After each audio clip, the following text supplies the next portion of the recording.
very, very careful. There are no floors in this building, so you won't actually be able to, you just go up the stairs and see into the rooms.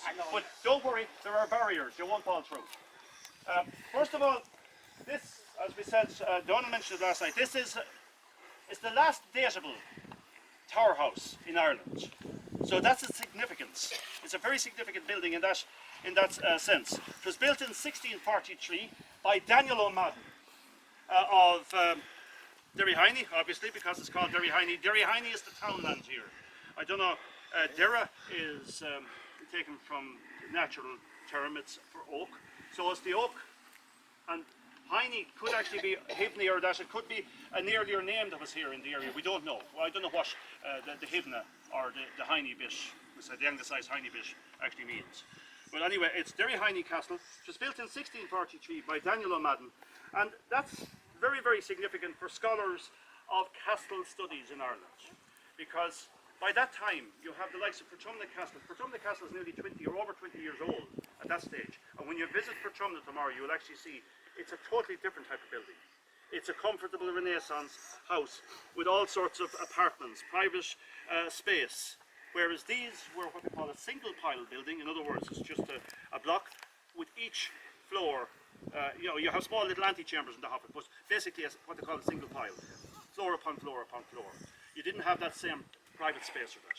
As a matter of fact, some of the records that you hear, some of the traveller records of the 17th and even into the, I suppose, early 18th century, talk about where people slept and things like that. In a lot of cases, they slept on the main floor, in the main hall and that inside, or the upper halls in the building, on straw and rushes. If you were a stranger to come in here, you'd be invited to stay for the night. You'd be hosted very well. You'd have to take up the aqua vita, or the water of life, the Ishkabaha. You would have been fed to the highest degree, even though it mightn't have tasted great, but you certainly have got loads of meat and that to eat. And then you would be uninvited to sleep. You'd stay for the night, so there was nobody let go. But the only thing is that everybody slept together on the floor. So in case it was your knees up to somebody else's bum, and vice versa, you swung around. It was like spoons in a drawer almost. So you could actually be almost sleeping with the chieftain's wife in many sense, or you could be maybe sleep with the chieftain, depends on your gender. But it's how it was done. I'm not saying there was anything going on other than there was no formal bedrooms or bed chambers, so you can just imagine the comfort you'd have there. That'll don't come out in the DNA. Yeah, I would think so. So I would suggest that if Martin Curley comes back again with a swab, just say, no, I don't think so. in another parish, not here, we won't do it here. But anyway, how do we know it was built in 1643? If you look at the corbels here, do you see the little 1, 2, 3, 4, the 5 pieces that are supporting what we call the mischiculation at the corner there, or the bartizan, sorry, mischiculation will be over the doorway here. That's a corner bartizan. But if you're lucky enough, you might just see, well, what we have here is we have Fairy Fetches, D-O-M for Daniel O'Madden. Fairy Fetches is the Latin for had me built, or built by, whichever way you want to translate it, and 1643. So that's very, very significant. Those with long lenses will see it, but I'm afraid the light is not helping us. I could see it here the other day. The other thing that you're going to see here in this tower house, and we call them tower houses, they're castles, but they're a form of castle. They're very much like the Scottish castle or the Gaelic. They're the Gaelic castle form. When the Anglo-Normans came here in the 13th century into Connacht, or 12th century into Ireland, they built earthwork castles. We had our own Cashlan before that. They were just big circular enclosures. But we then started to, I suppose, imitate the Anglo-Normans in many ways, and we started to build these stone castles. But that didn't occur till the 15th century. We don't have stone castles until the 15th, whereas the Anglo-Normans were building them in the 13th century. But ours are vertical towers, and we call them tower houses. It was a castle, it was a status symbol. Anybody that could afford to build this and put this big thing standing like a tower in the middle of their landscape, that was just telling you, we are the chieftains, we are the people here. The rest of the O'Maddens would have lived out here in the hinterland, possibly in ringforts and that. I mentioned on the bus before I got off, but we'll see it going out. There's a huge ring fort just out the road here around a 2-storey house. A huge ring fort, a high status ring fort. It's not just your small little circular farmstead, but this was a staple in the landscape. So obviously the initial Derryhiney Maddens had their native enclosed settlement, if you want to call it that, or ring ports as we call them, and then moved from that to a castle formation here. And this is very, very strong. There's more to it than meets the eye. We have a series of buildings along here. If you can imagine that with a wall here, well, first of all, you have the corner towers. You have one corner tower here, you have another corner tower along the back. This is all what we call the bawn enclosure. So most tower houses had a bawn, and the bawn is an English term, B-A-W-N, that comes from the Irish, Bo June, the enclosure for the cattle. So this is where they would have brought in their cattle or their horses during times of stress. This was a safe haven. That, in many ways, was also part of the fortifying of this space here. A lot of them are gone, but by and large, they were there in the past. So this is the Bo June, or the bawn, and along here, where David and Aileen and Stephen are, this was a building along here. If you look at the conjectural drawing, which I have in Leask's book there, which you can look at later on, you will actually see that he draws this in as a linear house here, with a chimney on the gable there. There is places, you can see the fireplace there in the back, and windows in that. This was, he refers to this as the hall. I mentioned the hall upstairs, but sometimes we talk about halls upstairs in tower houses. By and large, the main hall of a tower house was out in the bawn, where they ate, the feasted and did other things. This was, if you like, this was their kitchen down here. It wasn't always very practical to be going up and downstairs and that sort of stuff. So this was part of the whole thing. The other things you'll see is that there were allures or wall walks here. You will also see there are gun loops, which is all part of the dating of tower houses. When you begin to see gun loops, you're looking at the late medieval period here in Ireland. We didn't have guns back in the 13th and 15th century, but we have them later on in the whole history of things. So it was very, very well fortified. And when we go inside, the one thing you're going to notice is there are no floors. And the reason for that is the floors over here originally were wooden floors. They would have been on oak beams, oak floors. They have just disappeared. And when you find a tower house where you can look right up to the heavens, that's a late castle or a late tower house. Prior to that, they used to build vaults. They might have one or two vaults, one over the other. But once cannon came into the scene, these places were no longer safe. What you did is you got the hell out of it. You set fire to it to stop the enemy from taking it, and you just went. It's easy to put a roof back in, it's easy to put floors in. But you just vacated and went, and you took to the land again. You took off moving again and came back later when it suited you. So they wised up. They knew that you couldn't defend them at that stage. There's no point in being held in a castle and siege. You're better off miles away. But the other thing you have here is you have this very fine pointed doorway, and the tooling here is part of what you see as well. The dating of castles. Often things are down to the shape of the arches and to the tooling. See that lovely, what we call punch dressing or spiropect ornament you see there around the door. That's typical of that late period, 16th, 17th century. And of course the pointed doorway is Gothic, it's late medieval, but in this sense, 17th century. There are a few interesting features you will always find with the tower house. We have all this external fortification. We generally, well even here, what we call the bartizan or the corner bartizan, actually functions as a mishiculation as well. It's where you can drop something down on top of somebody's head trying to break in here. So if they get through the outer enclosure, you come in here and then you drop whatever. And if you look at the bottom of a tower house, it always has what we call a base batter. That batter functions as a defensive feature. If you drop stones from the top, they hit that and they just bounce out into your face. So everything about these is built to protect and to preserve those that are inside. Then the next line of defence is we can see that we actually have something here called a yett. A Y-E-T-T is not just, I'll finish, yes, I'll go on for another while. But what you see here is you see slots for chains. The same here. And what we actually have here is we had a northern gate or grill that you pulled in with the chains and you wound them in. So that's a yett. So you have to get through the yett. And once you got through the yett, then you would actually have to get through a large oak door that would have been plated and fitted again with studs and stuff like that. But the final, if you can get through all of this, if you can get in over that wall and if you can get pulled out the yett and not be bombarded with stones and hot water and anything else they can throw down at you, you then force this open, you force the door up, and when you go inside, we have what we call the rectangular hole above your head. Anybody that has read this stuff from overseas, tell me what that might be called. A murder hole. So there's a murder hole over your head, so the chances of getting in here.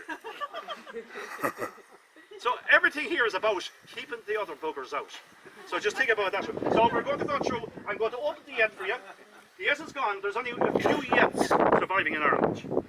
One of them here in East Galway, over in the Haspra, over, I can't remember the name of the family now, but we're fortunate, and there's one in County Cork that we're aware of, and there's a few reconstructed. So you had a big iron grill there, we had our oak door that we push in, and now, Taras Jock, come inside, and when you come in, you see this lovely little funny feature here. It's referred to as a ventilator. Now, it's more than a ventilator. That's actually allowed the people inside in the lower chamber see if there's anybody. Basically. And if you look up, you'll see that the murder hole has been enlarged quite a bit. Normally it would be as big as that. But when you got in here, there was somebody waiting above you as well. I think 17th century, they're waiting with guns. So, Taras Jock would mind the murder hole. Everyone's coming in.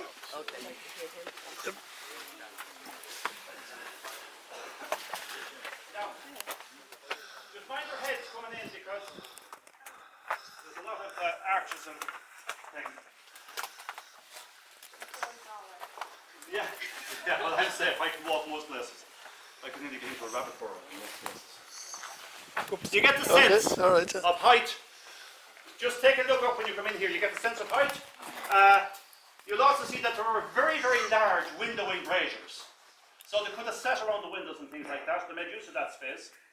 And the other thing that you see here in Derryhiney, because it's a late castle, most of the windows are quite large. So I think those of you outside might still hear me. I hope you do. You're only going to hear for half an hour, so I keep on talking and keep on walking. Okay, keep coming in, folks.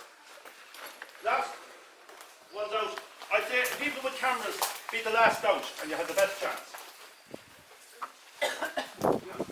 You get some sense of the size. So think about it. It has 1, 2, 3, 4, and probably it would have had an attic. We could see a fireplace.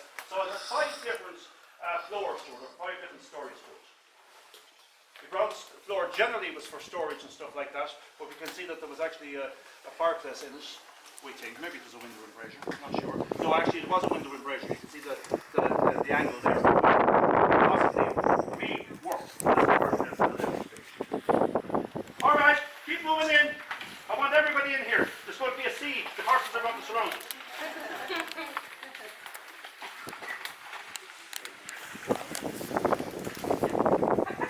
Careful, there's a foxhole or something you don't fall down. No, you get a sense of what it was about. But you have to imagine the oak floors here, the oak timbers. The walls painted. All these walls are plastered. We can see some evidence of plaster here. And David, who is the other guy here, David has been doing work. David, are you outside or inside? He's been doing work across on an old Kennedy Castle over in Lackeen in Lura in County Tipperary. And he has found evidence for graffiti on the plasterwork over there. So you have medieval graffiti. Sometimes these would have been painted, they would have had their wall hangings, they would have been quite commodious, even though it looks very barren now. But you have to see this, you actually have to imagine everything else in here. You have to be well fitted out. But the great thing that you see here in Derryhiney is you see all of the very fine fireplaces. And if you look up at the chimneys, when you see chimneys set diagonally like that, that's typical of the late 16th and early 17th century. So all these features help us read a building without any history. I told you nothing about your madness here, but I know nothing about it. But I know about the building. And that's the difference. We can read the building, and you apply it. Why do they do the fireplace, the chimneys look like that instead of just... It's a Jacobean style. Yeah. This is what we refer to as Jacobean architecture. Yeah. So it's a style that has been borrowed probably from England in many ways, and further afield probably from Scotland and that. But it's just how to set them. It looks good. It just looks good. Looks good. Yeah, it doesn't have a functional... I don't believe it has a functional... It may be lightening it down a bit. Yeah, you know what I mean? Because you can now create individual flues where it counts. The last draw, if you like. Those 5 flues or 4 flues like this. But once you see that type of diagonally set chimney, you're talking about late 16th or 17th century. And after that then it sort of dies out because the floors here typically been made of? Oak. By and large oak, and you can see the size of the sockets. So it also tells you, and the name, we mentioned Derry. Oak, you know, a huge amount of our Irish townlands have a Derry or Dara or Dar element to it. Dar is Darish for oak. On the as in Portumna, is also oak, but it's a different oak. It's a hollow oak, I think, or I think it's a hollow oak. Where this is the Irish oak that we're talking about here, and the oak was so strong you could use it fresh. You could cut fresh oak, and it would actually twist and pull in the floorboards as it sort of settled. So it was a very versatile. The charcoal on the wall, does that mean that they built this one? No, I think that's just. I think that's time. The only thing is, you may be right.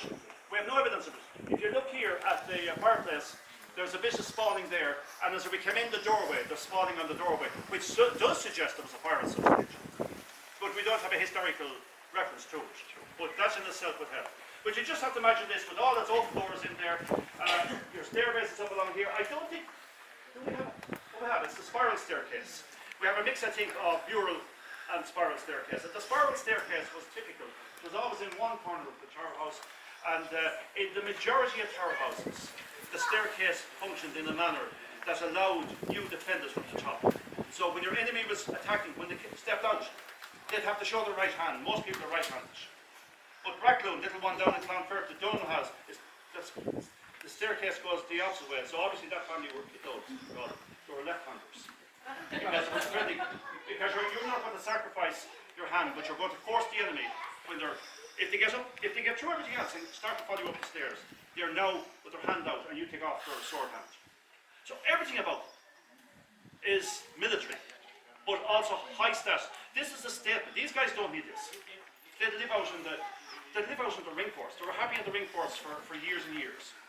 So it was one of the complaints when the Normans first settled, or when I suppose the English would want to refer to them as English at that stage, they talk about the Irish as being uncivilized and uncouth because they're living in these cabins. They didn't need to live in anything else. They just perfect. Fully insulated, very warm. You could sleep in them, you could eat in them, you could cook in them. That's all they needed. This is what they always had, but they took on then, I suppose, the fashions of other societies. And both here and in Scotland, if you do it yourself, you'll see buildings very, very similar to this. Might be slight differences, but the same thing happened. The fireplaces are interesting because you can actually read a tower house by its fireplaces. When you're in a tower house, and when you go to the next tower house, or wherever you might be yourself, take a look and see is there any evidence for windows inside the fireplaces. You might say, what should we never call it for a window in the fireplace? You actually don't. It's the other way. You put a fireplace in a window in it. Because initially when they built these, they didn't have fireplaces. The 15th century tower house had no fireplaces. They had a central brazier, and everything went out through a small hole in the roof. And then, as we sort of met with the Renaissance, which is more popular to have fireplaces in every room, and we have these big elaborate, in this case 17th century fireplaces.